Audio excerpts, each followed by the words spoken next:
Robert Edward Grant, welcome to the show. Great to be here, Danny. Thank you. So I think we're going to have an interesting conversation. Yeah.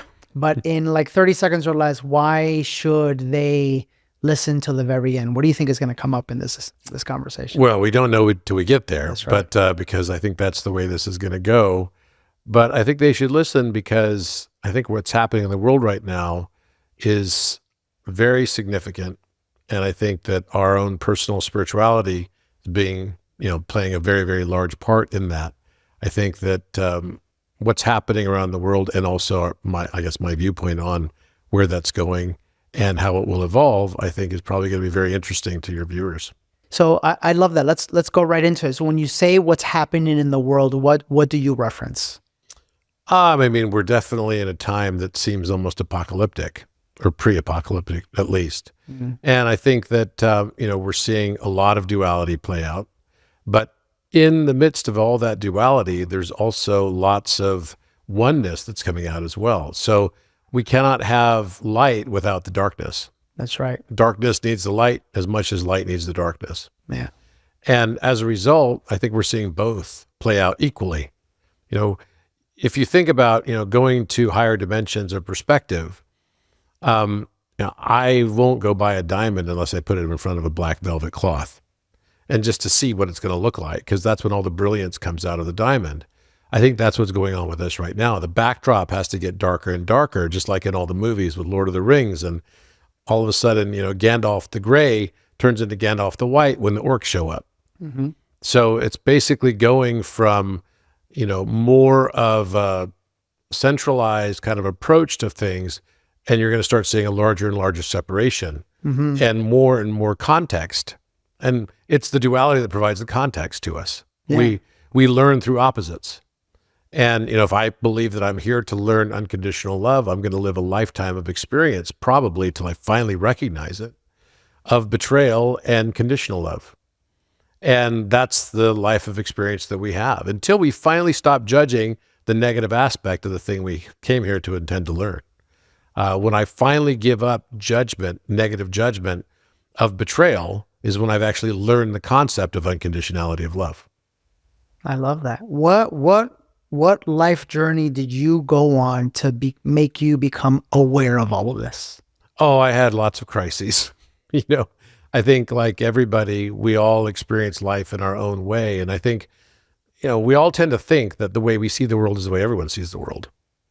But actually, when you start getting into life, you start realizing the things that I thought were black and white when I was 15 and 16 years old became shades of gray by the time I was in my late 20s, that then became a rainbow spectrum of color in my 30s. And in my 40s, it was more like, instead of having a 256 color crayon box, I got, a 16.8 million color crayon box.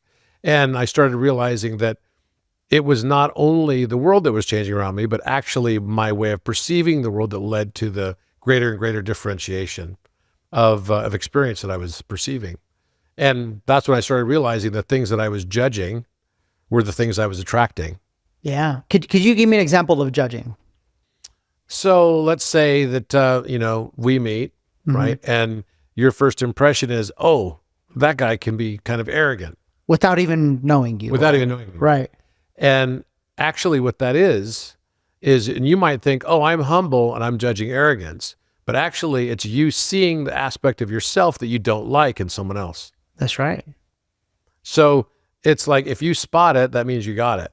That's right. It's the personification of, if you smelt it, you dealt it type of thing. That's right. And it's the same type of a thing that we see over and over again. And when I started really asking myself the questions about what is duality and why does duality exist, that's when I started to really comprehend and see that everything that I thought was exactly opposite of each other, each antonym relationship of words and verbiage, was actually more just a differing degree of the same thing. Mm-hmm. And this is where Hermetic principles basically point to polarity and the differences that we have in how we perceive the world. Everything is that we consider opposite is only differing in degree, but actually it's the same thing. Could you bring that down? So I'm loving this. Could you bring that down to like I don't want to say dumb it down, but for like someone who this might seem like, whoa, this is a lot. Like, could you bear it down to the basics so that for Sure, us? sure. Yeah. So I'll tell you, this is the funny story around this. When I was around 41, I was in Hong Kong. I was CEO of a company called Bausch and Lomb Surgical, which is a large corporation. Yeah. And I went to go meet this fellow that had been working in our operation in Thailand. He was a country manager for Thailand, but had been on a sabbatical for 5 years. And he was coming back, and the person who replaced him was stepping down so that he could fill that role. And he was actually going to step into a lower position to sort of, allow his mentor to come back. And I thought, what a strange situation, because most people in the US would never do that. They wouldn't be like, okay, I'm going to step down now. I've been doing this for 5 years as well. Right. So I had to meet this guy. I'm like, what's the deal? And not only that, but he went to live in a Buddhist monastery for 5 years in a vow of silence. For 5 years. 5 years. Oh, God bless it. That's wonderful. Yeah. So like I was in the salad bar line. So this is back before we banned salad bar lines, right? But I was in the salad bar line at the Grand Hyatt Hotel in Hong Kong. And he happened to be next to me in the salad bar line. So I started talking to him. Mm-hmm. I'm like, oh, I might be one of the first people talking to this fellow. And I said, so what was it like to be, in the Buddhist monastery as a monk? I said, what did you learn? And he said, there is no duality. There's only oneness. And I was like, what does that even mean? There's no duality. There's only oneness. It was kind of like, Neo in the Matrix, and someone just says something to me that like didn't really register. So I had to grok it on my own. And as I was flying home, I pulled out my notebook and I started writing down the concepts that I thought were the most powerful antonym relationships, love, hate, right? Or maybe fear. Fear, yeah. Right. And then I started looking at all the other antonym relationships, arrogance and humility, right? I started looking at good and evil and all of these things. And what I realized is that actually everything was just on a spectrum. Even Democrat and Republican, I kind of put on there too, or communist and fascist. Yeah. And I started thinking it through, and I started realizing that, well, okay, let me start thinking of the examples of sort of communist regimes. And every communist regime that I looked up actually acted more like a fascist regime. And so it was like, instead of thinking of it as a linear relationship, and here's Democrat, one side, here's and here's the Republican, other. right? It's actually a circle. And that if you step too far to the right, you end up far on the left.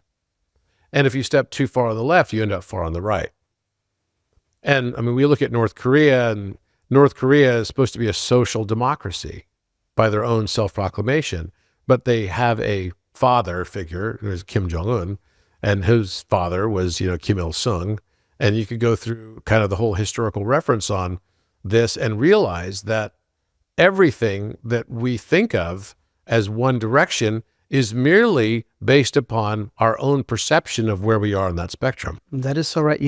What's coming to me is, I've shared this before on the show, but I remember, when I don't really talk about politics too much, but, I was very like pro-Trump. Like I loved him. I got a kick out of him. I could totally tell. You really could. Yeah. Okay. So anyways, I remember, this one day I went to a Trump rally, and I went to a rally, and as I was sitting in the room before he came in the room. Do you have the MAGA hat? No, I did not. I'm not that far. You're not that far. I was like secret pro Trump, right? Okay. But I'll tell you. And by the way, for all of you that are being triggered, relax. Let me get to the story, for the love of God, right? But as I'm sitting in the room, honest to God, what happened to me was I started to notice, like, he hadn't even come, but the energy in the room was so terrible. It was terrible. It was so like, and we got to get them because they're doing this and they're going to take this from us. And and I couldn't help but think, the same way people in this room feel this way about that room is the same way that the people in that room feel the same way about the people in this room. And in that moment, honest to God, Robert, He hadn't even come to speak. I paid top dollar to be in the front row, you know, the whole thing. I almost said, I don't want to be here anymore. Like I literally, I heard him, but that was the day that I said, like, I'm done with all of this, because this is literally all the same thing. And my participation in it is literally just fueling it and helping to create it more. You know, it was, that's probably the best answer I think I've heard as to why someone decides not to be a big Trump fan. And I'm not against Trump. I mean, I'm neither Republican nor Democrat. I'm not against anything. I have no party. I have no party affiliation. And I just got my new driver's license in California, and I had to take the test again. And it said, would you like to declare your party affiliation? And I was like, I would like to reiterate that I have no party affiliation. Yeah. But I think that the whole thing, when I was starting to perceive Trump, was a little bit different for me, because I was so triggered by him, because I felt like he brought so much fear with him, and kind of a very powerfully scarcity mindset, I guess, to a certain extent.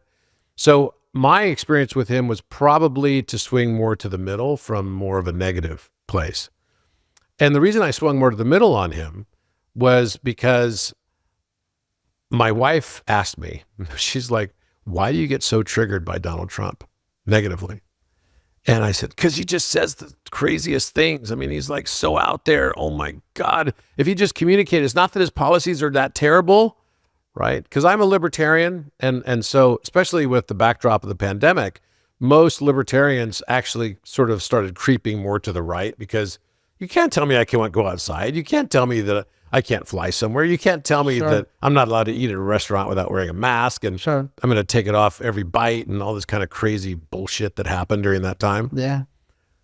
And what I realized was, when she said that to me, it caused me to really be introspective and ask myself, what was it that I was triggered about Donald Trump?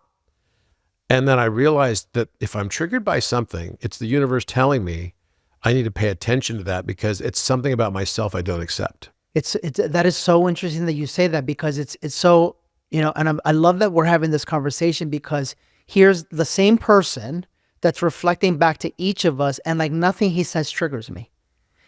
And I as I look into it, I think it's because I feel very free to like say what I want to say. So maybe when I spot that energetically, it's like that doesn't bother me as much, you know. But and maybe you're right. Maybe he was reflecting to you.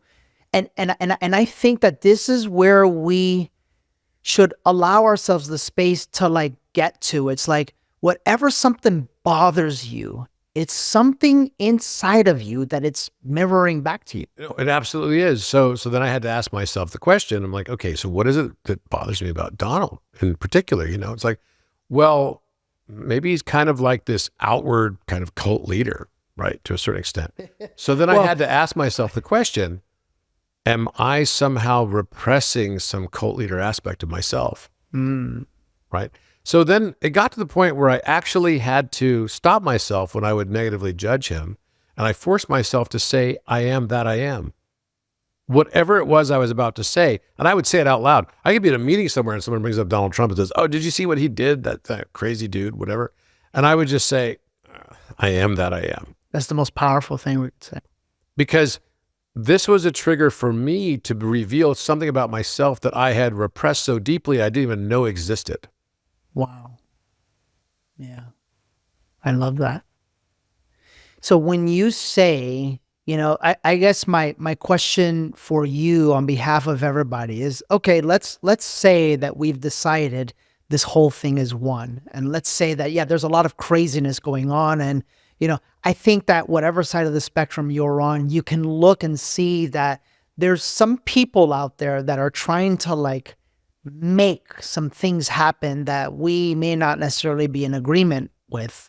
You know, how do you stay disattached from it while at the same time not allowing yourself to be taken advantage of or your family to be harmed per se? You know, it's a great question. I think the way that I came to the answer on that one for me personally. Sure. And, you know, the only thing I've learned on my spiritual path is the more I learn, the less I actually know. Yeah. So I'll just preface it with all of that. But basically, I feel like I started to build this game I built a game called Maya. It's a spiritual life simulation game. It's very cool. You'd like it. I'll show it to you when we're done. Okay. And I recreated the entire inside structure of the Great Pyramid, which is like perfect. It's LiDAR scanned, everything. You could do a full tour in it, but it's all part of a game, and you have to find the encryptions on the walls and in other places, the hidden aspects of it, to learn how to unlock the next chambers. It's a cool game. Wow. It's a very, very cool game. Wow. There's a Stargate inside of it. Without, giving you too much of a spoiler alert, you can travel to other solar systems and other star systems in this. Wow. Because the King's Chamber, I believe, is actually a Stargate. I've experienced it myself. But you have to know how to crack into it. Now, through this whole process, I had to create this game environment where I could see patterns. And I could teach people how to perceive patterns, because we've gone from rote memorization as a world into now pattern recognition mode. Pattern recognition mode, by some, could be perceived as conspiracy theory. By others, it could be perceived as just fact of life, right? And by others, they might just say, no, it's pareidolia, right? Which is a condition that we actually name people as having if they see patterns in things, right? Well, I believe we live in a matrix of mind. So the whole thing is built on pattern. Mm-hmm. And the entire universe, for even one pattern to exist, for you even to exist in the universe, implies that there has to be some modicum of syntropy. And if there's even one pattern in the entire supposedly random universe, then the whole thing cannot be random. That's right. That's the nature of randomness. For entropy to exist, so then I realized, well, what we call entropy is, what we call randomness is really just another name we use to describe our condition of ignorance. The aspect that, it's like, I know what I know. Then there's the, I know what I don't know, right? I know that I'm not a good ice skater, okay? For example. And then there's the, I don't even know what I don't know. The best we could say is that we live in a universe that's full of the last category in particular. And the amount that we know is not so much, and the amount that we know we don't know is probably going to be multiples of that. But you could split that up into conscious mind, subconscious mind, and the unconscious. Mm-hmm. So when you start thinking about it from that perspective, then every time humanity pushes the boundary, I'm not just talking about me, but the human species pushes the boundary to understand more science, like, the speed of light or the nature of pi. For thousands of years, humanity probably figured out, okay, I have a line, but what's the ratio between that line as a diameter and the circumference of the circle that line could create, right? By knowing pi. In the beginning, that would have said it's 22/7, right? It's a rough approximation. That's 3.14285. But then a better mathematician comes along and figures out there's a better ratio of two integers, which is 355 over 113. So now you've got 3.1415926. And then they figure out that there's, Ramanujan comes along in the early 20th century, figures out that there's an infinite equation for pi. And so each time we're literally pushing the boundary condition of our ignorance further and further from us. But until that time, we call it entropy. Yeah. Because it's really just ignorance. Yeah. So it means to say that we live in a world that if we raise our consciousness, we can perceive more and more of God's encryption. That is absolutely correct. And guess who God is? You. That's right. You are God. That's right. You have been chosen by your higher self, and we all have, to become a dimensionally limited avatar. This dimensional limitation is a necessary aspect of this game of life. Because if you and I both had omniscience, omnipotence, and omnipresence, and we decided to play poker, that wouldn't be very fun. Because I'm going to know already what hand you're going to be dealt. Mm-hmm. I'm going to know how you're going to respond to that hand being dealt to you. I'm going to be able to see every single thing that you would possibly do. It's not a very fun game, and you'd be able to do the same thing with me. So to make the gameplay more fun, we limit ourselves as avatars, don't allow us to be omniscient, omnipotent, and omnipresent. And the most fun of the game is realizing the powers that we have hidden within us that we don't even realize. That is absolutely right. I'm resonating so much with everything you say. And I just want to speak to this, because the first thing you said was those patterns. I had a mushroom journey where I did 7 grams, which is Okay, that's a hero's dose. That's an immense. I was just driving here. I noticed there's a road called Baghdad and then a cross street called Hero's Way. Yeah, You definitely took the hero I took way. the hero way. Yeah. But and you know, and in that moment, all I can tell you is I saw my life as an immense amount of negative energy patterns. And that negative energy was like keeping me from my highest self, right? And I literally, the only thing that I could save this as is I got to a point where I would see the pattern coming, like shame or guilt or, you know, my relationship with my father or, you know, whatever it was that was like limited store energy. I could see the pattern coming and I could literally say, oh, watch, I know what's going to come. And then my body would start to shake as if the pattern was being released from me on a cellular level. And it was like one pattern after another pattern after another pattern after another pattern after another pattern. And at the end of the pattern, I saw light and I could have chosen to basically to die, basically is what but I knew I wouldn't die. I knew I would die and come back as the one. It was fucking incredible is what it was. The reason why I'm bringing this up is because today I had 2 private conversations with 2 couples that are both clients and both of them love each other, right? And I want to go into relationships now. Both of them love each other. Both of them want to be connected, but both of them come from such wounded patterns that they're not available to each other to actually like be the very thing that they want to be for each other, you know?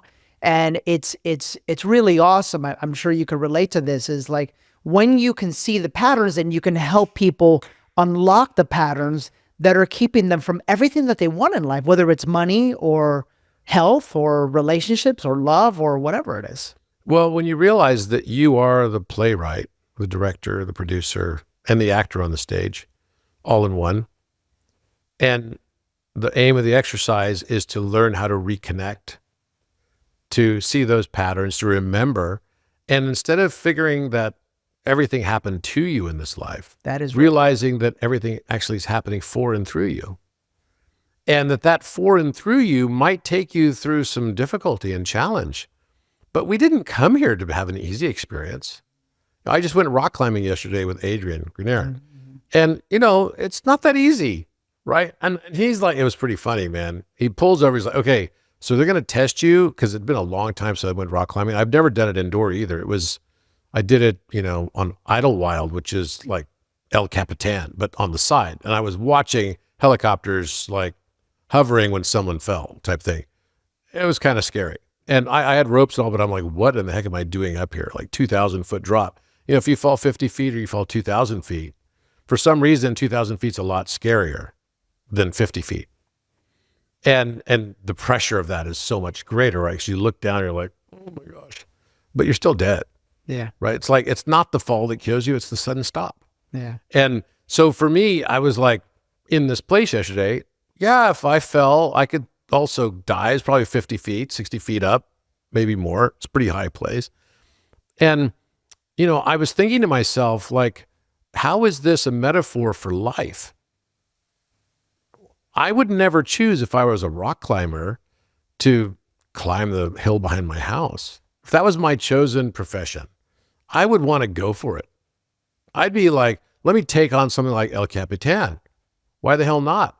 Because there's something about it, and I was telling the story to the group of guys that were there yesterday, that in 2011, I went to Africa on safari, and we crossed this river on wet horses with no saddles on them.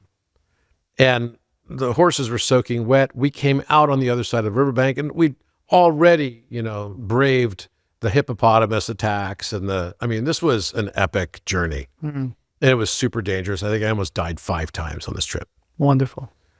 And we came out and we ended up getting in between a herd of elephants and a baby by accident. High grass. If you don't know Africa, the elephants there destroy all the trees. So they like tear down the trees. And so there's fallen trees in the high grass. The horse can't see them. So you're like, it's a crapshoot, right? If you get chased by the elephants run as fast as horses. Hippopotamuses run as fast as horses. They have a top speed of 28 miles per hour. That's faster than you can run. Wow, yeah. Right? And yeah, when you're in the jungle or when you're on the plains or when you're going through the marshes. I mean, you literally are the food on top of the food. You're like the cherry on top of the food.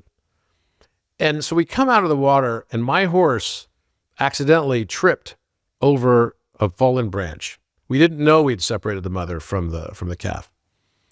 And so our guide, they have giant elephant guns, right? But if you've got 30 elephants charging you, it's over. Yeah. It's totally over. Yeah. And these kind of accidents happen a lot. Like, I just saw one of these on Instagram. Holy cow, man. Yeah, the elephant tipped over the bus and the lady died. Yeah. I mean, it's crazy stuff. So we're on horseback, though. Wet horses with no stirrup, nothing, right? We're just holding on the manes, and they're wet mane. And so my horse tripped and hit this thing, and then we realized we saw the other calf, and the mother, it's a matriarchal thing, starts trumpeting. And the ears go out, and it was full charge. They were probably 20 feet behind us. Wow. At top speed. And of course, at that point, the horse doesn't wait for you to say, giddy up. The horse is going. The horse is like, I don't really care. At this stage, right, if you're on my back or not, like, I'm going. I'm going, right. I'll ask questions later. So what were you holding on for? Holding on for dear life. Holding on for dear life. And literally, these elephants are right behind us, full stampede. And it probably went on for about 150 to 200 meters, like a full 2 football fields, I would say. And then we finally got onto the road and dry ground, and the elephants finally just said, okay, we've scared them off. There's no more danger to the calf, type of thing. But man, oh man, at the end of that, I felt so alive. I was going to say, you must have felt like, I almost died, but I felt so alive. Yeah. How epic is that? Like, holy cow. And then we got chased by a hippopotamus once on a makura, one of these boats that like a little canoe type thing. I was like, I felt so alive. It's kind of funny that we would pay money to go to almost risk our lives, but yet we do these types of things every day. Right? Maybe not to the degree that I just said, but the reality of it is that you and I both, we would probably not choose an easy path. I don't even remember. I went to my high school Hall of Fame thing. They put me in their Hall of Fame in 2015. And while I was there, I met all my old teachers and everything. They had every one of my teachers there. They gave speeches about me and everything. It was this big black tie event with like 1,000 people at it. It was a kind of a big deal for the school. And the easy teachers, I couldn't remember their names. I couldn't remember their names. It was the hard teachers I remembered. Mm-hmm. So I've come to the conclusion we're not here for those experiences that are supposed to be simple and easy. We're here for the bigger challenges, and we have sort of spaces in between those challenges so that we can kind of recuperate and reflect on what we learned. And now I've realized, okay, it's not teachers anymore. It's the experiences that are the teachers to me. That's absolutely right. And now I look at it and I used to think, oh gosh, that was the worst thing that ever happened to me. But time has this way, and I'll be 55 in 2 weeks. And time has this way of helping you see things with different perspective. Like when I was 15 years old, my parents were stupid. By the time I was 22, I was amazed as soon as I had to start paying taxes and get my own job and everything. I was amazed at how smart my parents were. They'd gotten so many more IQ points in the last 7 years. And then by the time I was 30 years old, they were genius. This is also the same thing. I went from black and white to shades of gray and this is just the maturation process. I start seeing Technicolor, then mushroom color, right? Mushroom color is a whole different spectrum of color as well. So all of these experiences are here to teach us to remember who we are. And why we chose what we chose. That's the question to ask. Not why did something happen to me? Why did I choose this? I want you guys to please literally drop what you're doing and focus on what I'm about to say. The energy underneath what he is saying right now could be the most transformative thing in your life. I want you to spot the immense amount of ownership and personal responsibility to what he's saying. What he is saying, there is no room for, I hate that person for what they did to me. What he is saying, no, you did it to you. You were the one that created it all. You're the one that drew it in. And so from that perspective, can you now understand where I try to tell you guys all the time on social media is you have the capacity to forgive? Because in that person, what you're actually seeing is yourself. You're seeing a reflection of the journey that you are having here on earth. Like, I want you to really grasp this. I want you to grasp that this man has never once said, I wish that didn't happen to me, or, I hate that person, or I don't forgive that person, because he's in a space of consciousness, which every single one of you listening to me can get to, where you understand, oh my God, I'm the one that's been creating it all. It's impossible for you to have a successful relationship with another human being or a partner if you don't have a successful relationship with yourself. And what we as human beings don't realize is that we are deeply disconnected.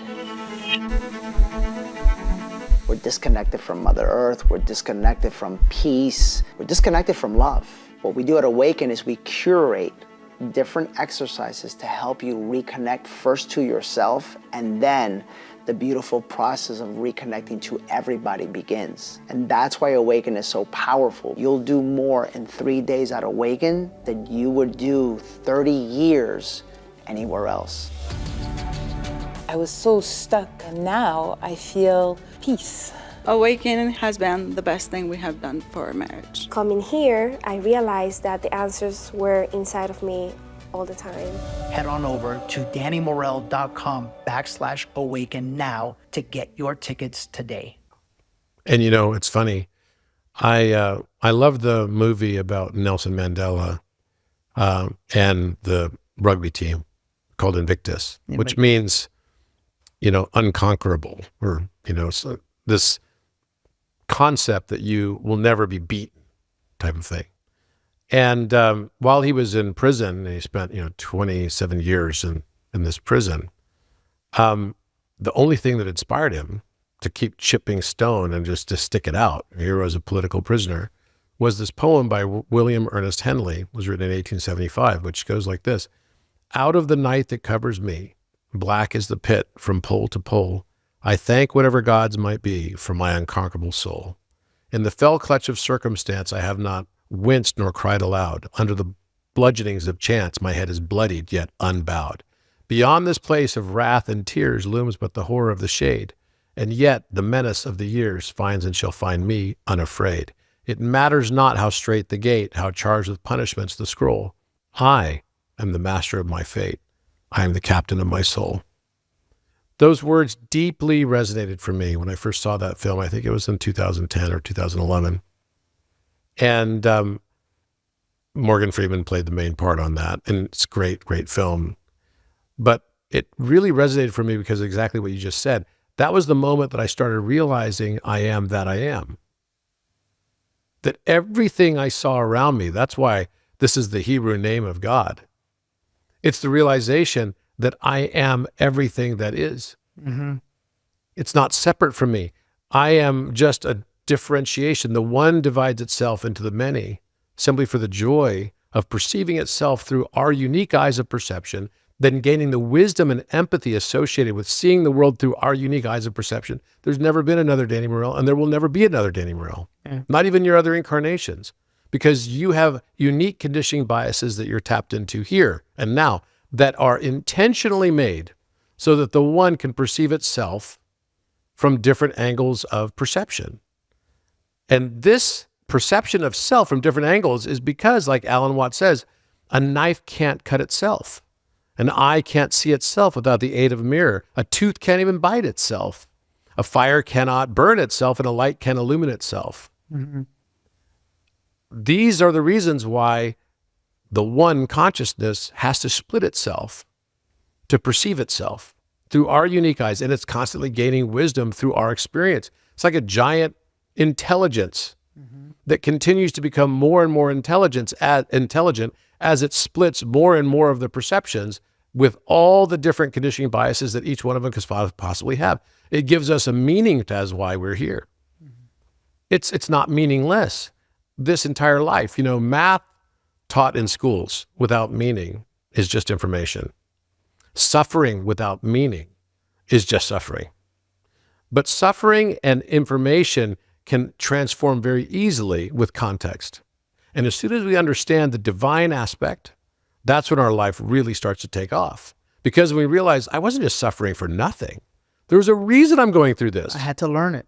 I had to learn this. That's right. And so then it's my job, and all of ours, I believe, to find the things that we wanted to learn. That's right. And then you no People, longer have to please experience listen, the same thing.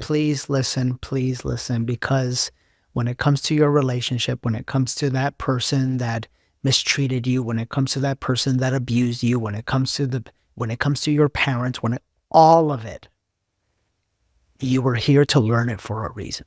And that really makes me think about relationships in particular, because the people that come into our lives are a reflection of where we currently are in life. So you don't live in a universe as much as you live in a U-inverse. The U-inverse is literally what is inside of you reflected in the world around you. All the things that you don't like about yourself when you look in the mirror, and you can say, oh, I'm too thin, I have a pimple on my chin, or I've got a receding hairline, or whatever it is. Those things just start showing up in the world all around you. Mm-hmm. When you think you've pushed it out of yourself. And narcissism is not true self-love. Narcissism is when you believe that the only thing you're projecting is the thing that you wanted to project. We're the only ones who can't see the fullness of ourselves. Everyone else can. That's the beauty of the world. So if we listen, every person we meet, every circumstance we have can be a divine communication to us on what it is that we wanted to learn. Like literally, you can learn something from everybody. And always being teachable is a core aspect of this. So as I kind of take a look at relationships, what is it about relationships? I've had many in my lifetime. Are you married now? I am, but it's I'm going through a stage right now, right? And so I'll tell you that it's, and I've been married, people ask me all the time in math, they're like, Robert, how much is half of a half of a half? And I say 3 marriages. That's the answer to that. Problem solved.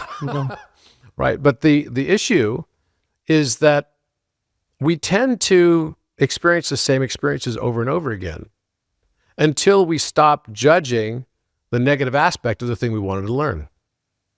That's how we learn, through opposites. I can't know what is pleasure unless I experience pain. That's right. So the moment that I have found pleasure in the pain itself, I did a cold water plunge this morning, ice bath at Adrian's place. Oh my gosh. Wow. That's painful, right? But I do take regularly very cold showers. And it's a mental thing. I've trained my mind, at least with cold shower, I wasn't able to do it this morning, just being honest, on making myself feel like the water was warm. Because I'm not Wim Hof or anything like that, right? Yeah. But I realize that everything is mental. In Hermetic wisdom, the universe is mental. So all these stimuli that we have coming at us, we can flip the script just by changing our perception. If you want to change your world, change your perception of your world. That's the fastest way to change your world. So I get in the shower and I turn on the cold water and I'm like, the water is warm. The water is warm. The water is warm. The water is warm. And it works. I can tell you that it does work. You can even make it feel like it's searing hot, even though it's freezing cold. These are the things I like to do. So that's why I did this thing this morning, trying to get to the point where jumping in a frozen ice bath is actually searing hot water for me. And I think all the experiences that we have, like around pain, the moment we no longer judge negatively what pain is and we can find pleasure in that, then we've actually started to finally realize what is the nature of pleasure. I want to share something with you. It keeps coming up. For so long, I had so much anger and pain regarding religion because I felt so angry at,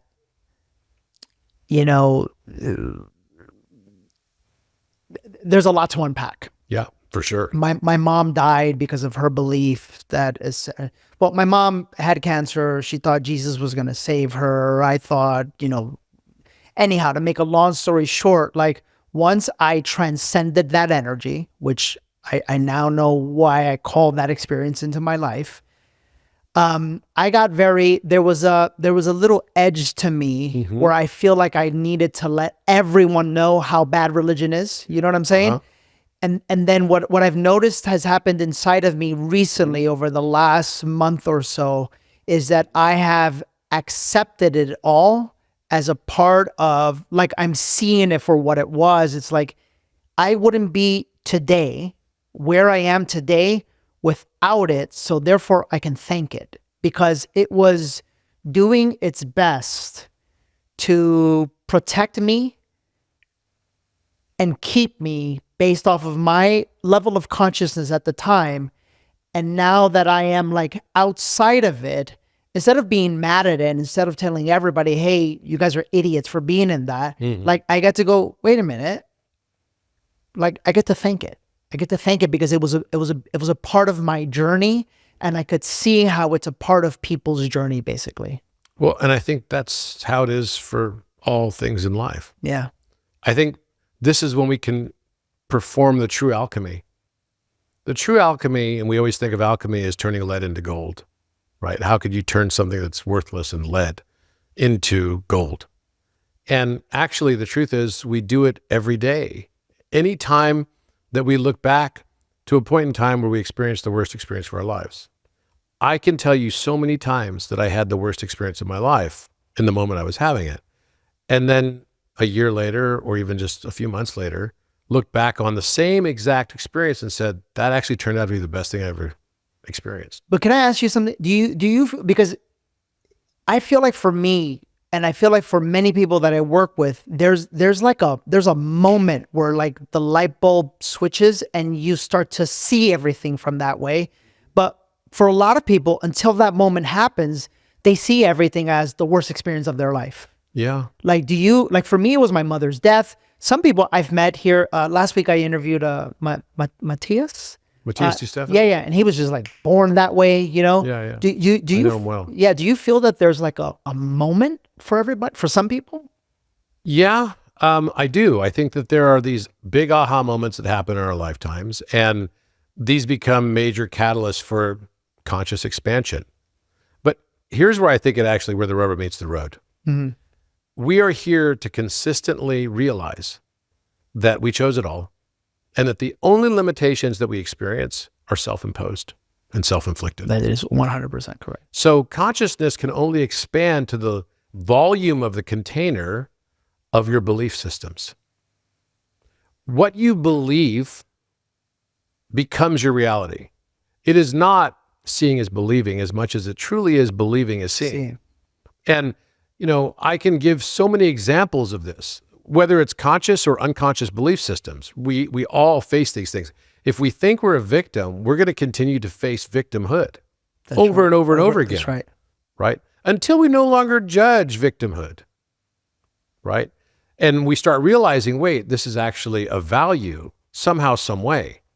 But then that leads to all kinds of questions. You're saying that someone would choose to be in a loveless marriage, or someone would choose to be in a starving household, or someone would choose, no, not in their conscious mind, but their higher selves might, so that it can actually gain the wisdom and have empathy for the situation that it had never experienced on its own. This is why we have the avatars that we have, until we finally realize it. And then what happens is, it's funny, I've been staying with Adrian this week, and I loved Entourage. I mean, I remember back in 2009 or something, that was a stage in my life where I was like, yeah, this guy is like the perfect character. I used to love to watch it like religiously. It's the only church I probably had, and it's been fascinating to get to know him in a more personalized, human level, right. on a human level.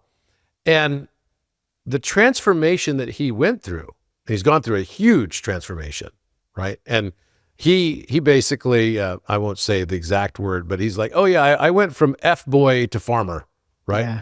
And I was like, that's kind of a funny title for a book type of thing. Is, oh, that probably will be a title of my book. Yeah. And I was thinking to myself, he was an archetype of kind of the guy that was on top of the world in the mid 2000s, right? Who like had it all worked out, walked into whatever place he walked into. And in real life, he was also that character. It wasn't just the TV show that he was that, or the movies that he did. And I started thinking to myself, wait a minute, this is actually just a reflection of what I have experienced. So the archetypes that we find and we look to in life. Later in life, he watched my TV show Codex and he loved it. So he wanted to meet me too. So, I mean, what a weird situation, right? And I'm hopefully going to convince him to play some big movie houses offered to do a film on my life for all my work in Egypt and all the cryptography stuff. And I'm like, hey, do you want to play the part? It's a big budget film. Yeah. And it's just kind of a weird dichotomy. What's happened with him has been an absolute reflection, even along the same timeline. And he's becoming a person that is absolutely now in this grown-up stage of life, which is where I would consider myself too.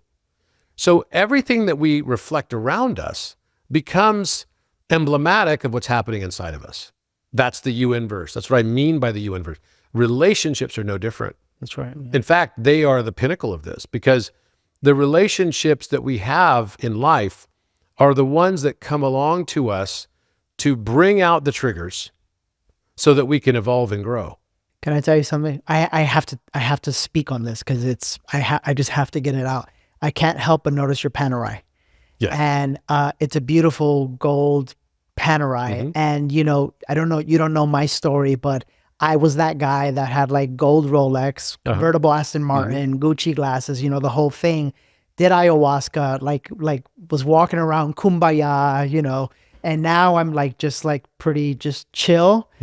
And it's so interesting because this thing is coming up with me and money right now, in my previous life, I was the hard charging, door knocking, real estate broker. Like it was from a different energy, but I have no issues speaking out loud the fact that I see no issues with me becoming a billionaire in this lifetime.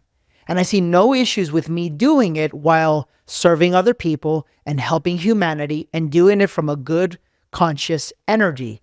But deep inside of myself, I felt that was wrong. Yeah, it's so funny you say that because I published a paper on prime numbers back in 2018, and then another one that was kind of a follow-on to it in 2019. And I got 2 invitations. One was to the Vatican, the other one was to teach it, and the other one was to Dharamsala, India, to go meet with Dalai Lama and teach it to him. I want to hear about that later. But yeah, it was an amazing experience. And I brought like 7 scientists with me, and we spent a whole day with Dalai Lama, and I got to teach him math, which was, he already knew math. He also is a big fan of physics. He knows a lot about physics himself. I took another kind of spiritual physicist named Nassim Haramein with me, and we had a great time. We had a phenomenal time. But what was interesting about that is while we were there, I was starting to notice all the cultural stuff that's in Dharamsala. This is sort of like the exiled, Dalai Lama who's left Tibet, and now he lives in this mountainous town in northern India. And so as I was walking around the palace grounds, which was like a thing, it's not a really extravagant palace or anything, I won't say that. There were all these monks there, and we had his kind of number 2 guy is a fellow by the name of Lama Tenzin. And he and I become good friends, and I asked him the question. I said, why is it that some of the monks are wearing new clothes? It's the same burgundy robes and the same orange shirts, type of thing, and or the orange sash and the kind of burgundy shirt. I don't remember exactly the combination, but I noticed that some of them were totally new, and some of them were old. And some of the youngest monks were wearing the old clothes. And I said, what's with the old versus the new clothes? Can you explain this to me? I know where you're going with this. And he said, well, this is another attachment.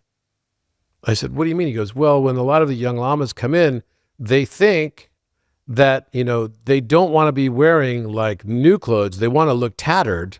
It's kind of like walking around like Jesus type of thing. Right. You're going to wear crappy clothes and it all makes this stuff. You more spiritual. It makes you more spiritual. Yeah. And he says, so it's kind of funny because then it becomes a bit of a competition on who looks more spiritual.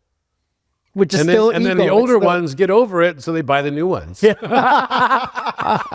So I was kind of laughing about it because I noticed the same thing happened to me. Exactly. Yeah. I used to collect watches all the time. Yeah. And then finally, I, went through my spiritual awakening in 2016, and I had this big financial crisis where I had started a company that became a unicorn And, I had a big VC attack on me. I had to raise 55 million in one day to keep control of my company. Luckily I did. That's a powerful phone call. Yeah, it was. Luckily I pulled it off, and it had to be from my current investors. It couldn't be from a new one. So, but I got betrayed by so many people when this happened, because it took 6 months to resolve itself, that I gave up. I thought there's no way I can win this battle. And what turned out to be the feeling I had at the end of it was I felt like I won the battle, but I lost the war. It was like a Pyrrhic victory. It's like a battle that has such high cost, it's not even worth winning type of thing. And so it caused me to become almost a hermit for a long time. And during that time leading up to it, I was like selling everything I had. So I had a big collection of watches. I sold some of my watches. This was like a 6-month slog, and the IPO markets were gone. And so I had to and we got kind of shafted because we'd contractually another 80 million coming to us, and it didn't come because they wanted to push down the valuation. It was like a total battle, similar to what happened with Uber. And so, and so most people don't know from the outside, VCs do that because if the CEO does everything he says he's going to do, and the external markets that he doesn't really control also goes along with what the CEO says, then you'll probably make 2 or 3 extra money if you're a VC. If the CEO hits a bump in the road, you can make 5 to 7 times your money. If the CEO hits 2 bumps in the road and ends up getting removed, you make 10 extra money, because they have anti-dilution ratchets usually, right? And so you've got this, and most people don't even understand how this works, right? It's like if you invested 50 million at $1 billion valuation, and you can press the valuation in the next round to go down to 200 million, then you went from having only 5% ownership in the company to having, if it's 200 million, you're going to have basically a quarter of the company, because they rehypothecate the ownership, right? And so I went through this. It caused me to turn everything upside down. So I stopped buying watches. Now, luckily, and I had to take 3x money, 3x liquidated preference money to pay it back within 18 months. So I took a loan of $55 million that I paid back $200 million in 18 months. Who would do that? I had everything on the line. Yeah. Nobody would do this. I did it. And, because I started realizing I'm the playwright. I created it all. You're the one. That's right. I created it all. That's right. So as I started realizing I created it all, then things started shifting. And I was successful, and I was able to take another 2 companies public after that. I took one of them public. I took another 2 public. I'm taking another 2 companies public now. But what's interesting about all of this is that I hadn't bought any watches for years. Now, I started realizing as well that maybe I was falling a bit in this trap of having the old clothes, right? And so I went out. In fact, I was wearing a watch that was broken. I wore a broken watch every day. Do you know why I wore a broken watch every day? Even a broken watch, by the way, is right 2 times a day. That's right. But the reason I wore a broken watch every day was because I would be reminded that there is no such thing as time. That's why I don't. Yeah. That time is not real. It's an illusion. It's an illusion. Right. And I decided after I took my last company public last summer, and went out very successfully, that I had founded the company, I decided that I was going to go buy a watch to represent a new era of time for me. It's golden time, which is why I bought this watch. The reason I bought it was because a lot of us, especially us men, we have a hard time receiving. We don't even realize that it's our own belief systems that we have to overcome in order to expand beyond what we thought was previously possible. It's so, I need to stop you. It's so wild that you're saying this, because I've been wanting a Mustang, a classic Mustang. This Mustang came out. 66 It's or a something? 67. It's a 66 Mhm. convertible, but it's One of my favorites. but it's a retro mod. So they modified it so it's real life, like springs, and it's gorgeous. It's a 6-figure car. It's a beautiful car. And I saw it, and I've been seeing it, right? And I've been seeing it, and it's like I attracted my fiance's response to be, well, I don't think you should have it. I created it. You know that also has like midlife crisis written all over it. But No, hold on. that's the billboard behind you, right? No, hang on. But the thing is, my first car was a Mustang. So for me, it's like, I've always had this thing where it's like, I want it back. And here's what I'm trying to say. I'm trying to say that what you just said resonates so much with me, because I was coming to this place where there was a part of me that was like, but you don't need one. But here I am happily, by the way, upgrading her ring to give her everything she wants, right? But when it comes to like giving me what I want, there's always a reason why I can't have it. Yeah. So that's the shift. That's it. And I go, no, I want it. Get the car, dude. Get the car. So I got the car. It'll be here this weekend or next Good week. for you. Yeah, Good for you. yeah. No, because what happens when you make that kind of decision is the realization, look, I think we only have two reasons for living here: to learn how to love and how to be loved. And in order for us to learn how to love, we have to first learn to love ourselves. And we have to be willing to feel like, I went out one night for dinner with one of my best friends a few years ago. And it was before I had a whole lot of abundance come in my life. And I said, I feel like next year is going to be a good year type thing. It was October timeframe. And he's like, look, it's time for the harvest right now. He said, you need to learn the feminine principle. I said, what do you mean? He goes, you need to learn how to receive. You're only good at giving. You need to learn how to receive. First from yourself and then from others.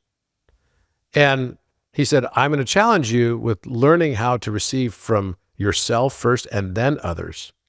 And then watch the abundance flow into your life. You are the one blocking your abundance. So it was with that mentality that I went and got this watch, because I started thinking, okay, now it's time. I've worked hard enough. I've done enough. I'm enough. We can only expand to the level of the volume of the container of our belief system. We live in a cage of our beliefs. And what we think and what we believe, if we think we can or we think we can't, we will be right. That's right. It's the nature of this world. Yeah. I love that. Egypt. Yeah. I just want to end with that. Okay. As someone who's never been, talk to me about Egypt. Most amazing place ever. That's what I keep hearing. I mean, I've visited over 140 countries. I've lived in 9 countries. I didn't go to Egypt, strangely, until I was already almost 50 years old. I was like 48, I think, when I first went. And, it changed my life. Totally changed my life. There's a frequency there. And I almost see Egypt in the Matrix as the top in the movie Inception. The little top that they would spin, right? They call it the totem. I see the Great Pyramid as our totem for humanity. Whenever I bring people there, and I brought lots of people there now, lots. I host tours there and everything. And I've spent 18 nights inside the Great Pyramid now.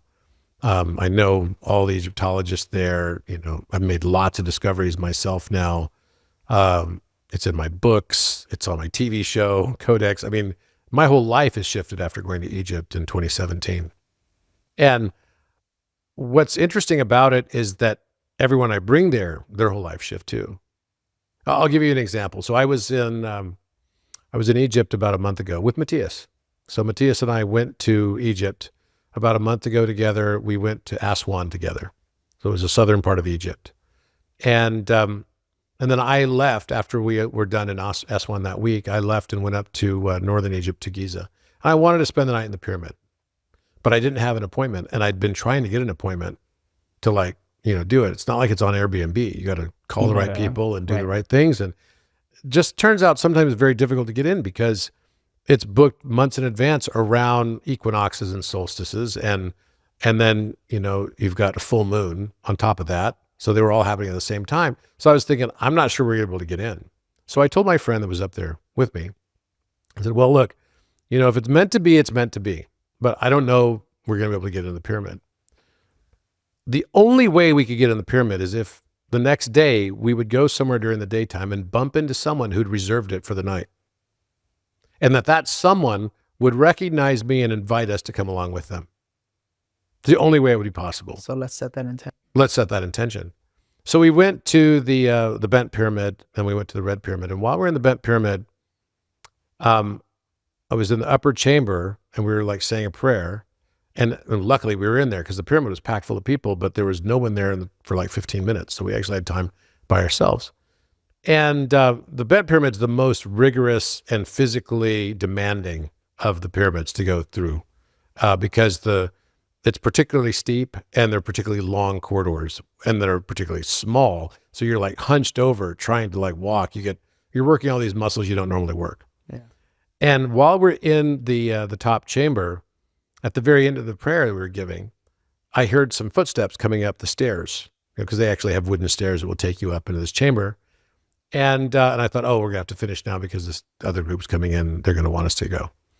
And I hadn't even turned around yet, and the guy come behind me on the staircase says, "Robert." His name was Adrian, and he's from Costa Rica, but he moved. He told me at that moment that he moved to Switzerland. He'd been on 2 trips with me before, right, that I had hosted, and it had such a big impact on his life that now he was hosting trips in Egypt to pay it forward because there's so many people. I have 10,000 people on my wait list to go on my trips. It's nuts. There's so many people that want to go. There's no way I could take that many people. Well, I want you to take Jen and I and just bump us. Yeah, of course. So basically he says to me, he's like, this is my first trip I'm hosting. I made this appointment tonight. I'm going to the Great Pyramid. I got special private visit approval. And I said, really? And he said, yeah. He goes, but I got approved for 9 people and 2 people backed out the last second because of the Gaza thing. And I said, really? And he said, so we would be honored because we need to have 9 because we've had this download. We need to find 2 people and bring them into the pyramid with us so we can have our completion number of 9. Man. And would you be willing to join us? And I'm like, what time are you going tonight? He's like, oh, midnight. And we got it all night. And we went. So everything happens for a reason. Yeah. Nothing is left to chance in this matrix of mind. Yeah. We're here to experience and to remind ourselves of our divinity and to also realize that every experience we have can be the worst thing that ever happened to us and it can be transmuted into the best thing that ever happened to us. The way I think about it is mathematically. So I've been doing a bunch of work in math lately. And one of the things I discovered was that we think about the word duality. And what number do you think about when you think about the word duality? 2. The number 2, right? The number 2. So 2 is a finite value. But there's an infinite aspect. If you were to find the essence, if I was going to say, what is the math equation of your spirit? The essence of Danny. It would actually be the square root of 2. So the essence, or the square root of Danny, the essence of the number 2 is its infinite form because 2 is a finite value, but the square root of 2 never ends because it's an infinite irrational number. So it's 1.4142. It goes on forever and ever. Well, when you look at it in this way, then you would have to say, okay, if the square root of 2 is the essence of duality, then what is the square root of 3? The essence of divinity? The essence of the Trinity, maybe? Right? And we tend to associate with duality suffering and difficulty, lead. Even the shape of the square root of 2 looks like the symbol for Saturn in alchemy, which is the symbol for lead as well. So we start thinking about it further. We go, okay, the square root of 2 and then the square root of 3, that's a divine thing. So it's like we're moving up into a more divine aspect. Like Tesla said, all the secrets of the universe are the numbers 3, 6, and 9, right? Look in terms of vibration, look in terms of frequency. And so what I did is I said, well, what happens if I add the square root of 2 plus the square root of 3? Most people don't know that it equals a very close approximation for pi, 3.146. So wait a minute, which then implies sort of a circumference, right? So the square root of 2, duality, and the square root of 3, Trinity or divine nature, together complete the circle. So what does this actually mean? If we're associating the square root of 2 with suffering and difficulty and all the things we don't like about life and scarcity and yada, yada, yada, all the things that happen to me, once we finally have the context of the square root of 3, then we understand maybe it's actually happening for me and through me. So then you look at that for a moment and say, I couldn't help myself but ask the question, okay, well, what proportion of the full circle would now be ascribable in degrees to the square root of 2? So if the whole circumference is pi and The square root of 3 is 1.73205, and the square root of 2 is 1.4142. So what number of degrees Of the circle. yeah, how much of the pi, right? What Is. percentage of the pi and degrees, as a specific reference, is actually the suffering and the difficulty? Well, it turns out it's 161.816 degrees, which, if you know anything about math and DNA, you might have heard of something called the Fibonacci number. Like Fibonacci numbers are numbers that are self-generating. You start with 1, that's 1 plus 1 equals 2. And then 2 plus 1 equals 3. So you just take the last two numbers and add them together. So then, 3 plus 2 equals 5. And then 5 plus 3 equals 8. So these are all the Fibonacci numbers. And then it's 13, then 21, then 34, then 55, then 89, then 144, then 233, and 377. And it goes on forever. And every branch on a tree will always conform to this. It'll always start with one branch, then another branch on the same level. And then it'll have a third branch, which would be the number of branches would then be 2 at the next level. Then the next number of branches will be 3. The next number of branches will be 5. And the next number of branches will be 8. I And the never next knew number that. is, yeah, Wow. it's always like this. It's nature's self-generating pattern. It's like the signature of God. Your DNA, if you took the width of the DNA versus its length, that ratio, right? So it's 21 angstroms in width and 34 angstroms in length. That's 1.618. It's called the golden ratio. Golden ratio is what all the artists have used for millennia to depict the human form. It's the ideal ratio of the waist to hips for a woman. It's the distance between your pupils versus the distance between your temples. It's that same relationship of 1.618, and it's reciprocal. The inverse partnership of it is 0.618. It's the same number, just minus the 1 in front. Mhm. So wait a minute.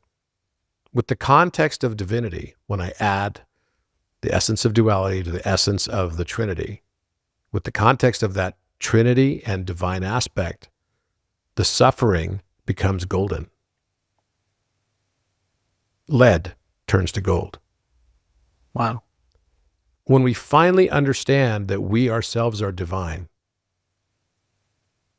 then everything that happened to us that we believed happened to us, actually we realize it happened for and through us. It changes the context of your entire life, and you move into a state of bliss. And that state of bliss is, thank goodness I had all these experiences, because this is exactly what my soul journey was. Yeah. And I don't need to willpower shit to happen in my life anymore, because I can just trust. And decide. That's right. Yeah. So it changes your entire existence, and it changed my entire existence. And where did I learn that? I learned it in Egypt, because Egypt is all about awakening us through that top in Inception, the totem.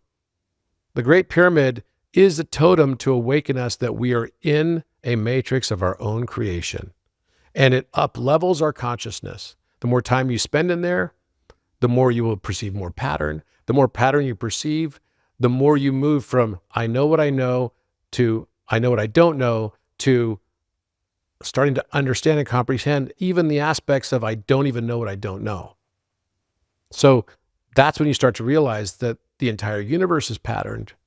It's just closed off because we are dimensionally limited. And it's not us that's actually, it's not that the universe is closed off, it's that we have closed ourselves off. And the only thing we have to do to break out of that is to change our belief systems. That's it. The cage of our beliefs is the thing that holds us back. It's not anyone else or anything else.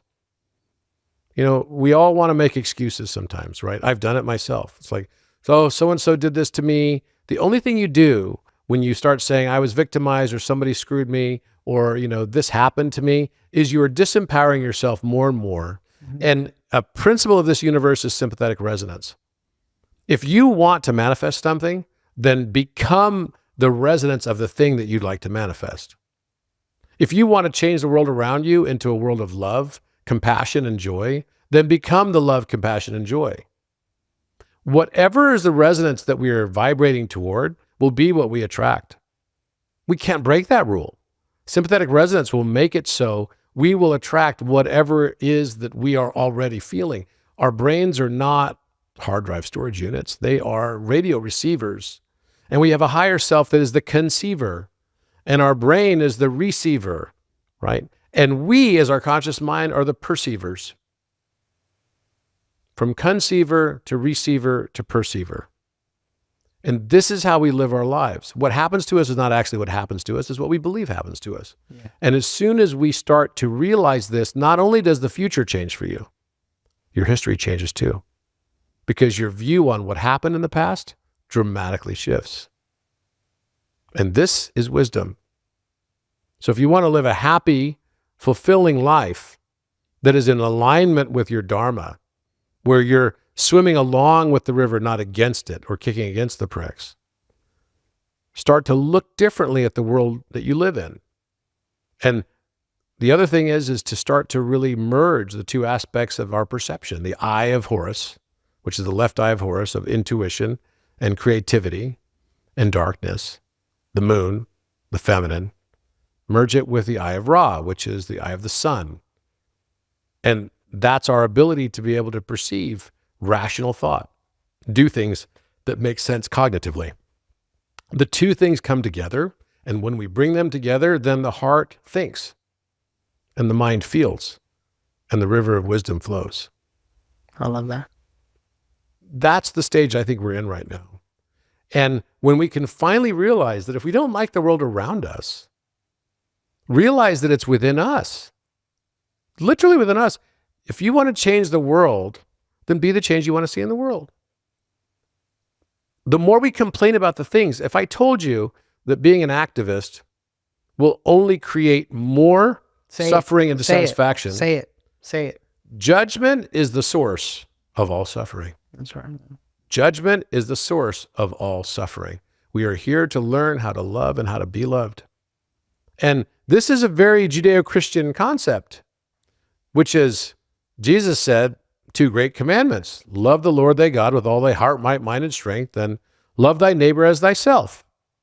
But then there's another third that I would throw onto this, which is judge not, lest you be judged with the same judgment you cast on others.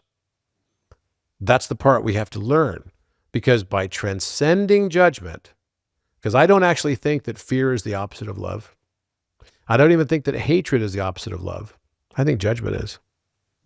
Because when you look at love in its purest form, it's complete and it's unconditional. It's unreserved. As such, judgment will always find some way to narrow that definition. Because I've often struggled. I'm like, is fear the opposite of love, or is it hatred that's the opposite of love? What is it? But then you know that people often will hate somebody, get triggered by someone that they actually kind of secretly love, right? There's this strange aspect of this. I actually landed on the notion that it's actually judgment. Judgment is the thing that keeps us within the confines of our belief systems and is actually setting the boundary conditions on what those beliefs are. It's how we perceive the world. And until we finally realize that we can break out of it, then we will always be trapped by it. Yeah. And how we think the world is going to perceive us. Yeah. And there's got to be a moment where you just say, fuck it. I don't give 2 shits, man. Yeah. I mean, I had this, I was a pharmaceutical, I mean, I say it now like I was an AA, it's like I was an alcoholic type thing. I was a pharma CEO. I was president of Allergan Medical. I was CEO of Bausch & Lomb Surgical. I had a very successful life in that world, in the 3rd dimension and the 4th dimension, right? I didn't have to change. It wasn't, I could have continued on in that way. But actually, now I realize that my entire existence and what I chose to be in, what I chose to spend my time and my career on, were all perfectly beautiful, no mistake decisions that led me on the path that I chose from the very beginning, my own individualized, individuated hero's journey that every one of us is on. That's right. Whether you realize it or not, you're on it. You're on it. Right now. And we live in this beautiful world that's meant to be loved and enjoyed. It's meant to be cherished every moment with gratitude. I mean, people think, well, we left the Garden of Eden a long time ago. I don't think we ever left. I think our perception shifted. Yeah. This place can be a heaven or it can be a hell. It's up to us. That's right. Thank you for being here. Thank you. Great to be here. How do people hear more about you? Mm-hmm. Oh, how would like people? Okay, well, they can come to my website, robertedwardgrant.com. I'm also under the same name on Instagram, on Twitter. I'm on every single platform. I have a podcast also, which is called Think Tank. And it's more of a conversation type of a format. And I tend to bring on scholars and spiritualists. I bring all kinds of people from academic backgrounds and pursuits also. And also I have a book called Philomath, another one called Polymath. And I'm coming out with my next book very soon called Philosopher. And Codex is my television show. It's on Gaia. And it did really well. I just got done filming season 2. Awesome. I'm very excited about it. Awesome. But thank you for inviting me to be here. Yeah. And I hope your viewers found it useful. Like I said, the only thing I know now is the more I learn, the less I actually know. Oh. And every day I'm learning from everybody that I meet. That's what I try to do, and try to just always be open to that. Yeah, I selfishly feel like this episode was a learning for me. So thank you. Thank you so much. Yeah, thank you. Thank you. And we'll see you next week on another episode of The Higher Self.